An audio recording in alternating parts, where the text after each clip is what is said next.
boys always took the dry centre of the upper field for their ball games, while the girls claimed the small top section for hopscotch and jump rope, and hanging around talking.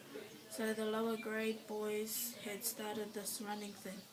They would all line up on the far side of the lower field where it was either muddy or deep, crusty roots.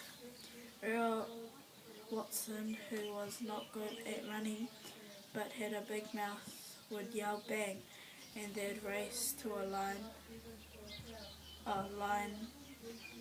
they'd towed across at the other end. One time last year Jess had won, not just the first heat, but the whole shebang. Only once, but it had put into his mouth a taste of winning.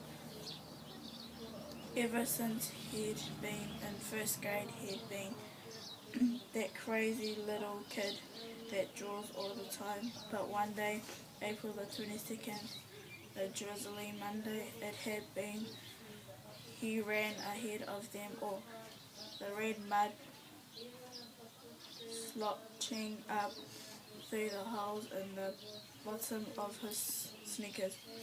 For the rest of the day and until after lunch on the next day, he had been the fastest kid in the 3rd, 4th and 5th grades, and he was only a 4th grader.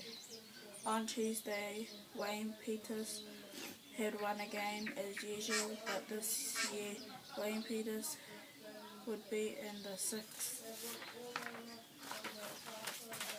grade. He'd play football until Christmas and basketball until June with the rest of the big guys. Anybody had a chance to be fastest runner and be Miss Bessie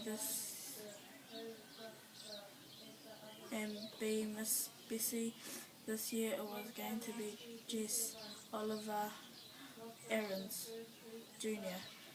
Jess pumped his arms harder and bet his head for the distant fence. He couldn't hear the 3rd grade boys screaming him on. They would follow him around like a country music star. And Maybelle, who popped her buttons, her brother was the fastest, the best, that out to give the rest of the 1st grade something to chew their heads on. Even his father would be proud. Jess rounded the corner. He couldn't keep going quite so fast, but he continued running for a while. It would build him up. Maybelle would tell Daddy so it wouldn't look as though he just was a dragger.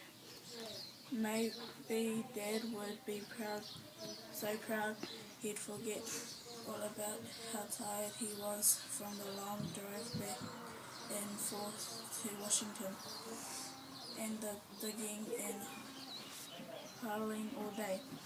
He wouldn't get right down on the floor and whistle the way they used to. Old Dad would be surprised in how strong he's forgotten in the last couple of years. His body was begging him to quit, but just pushed.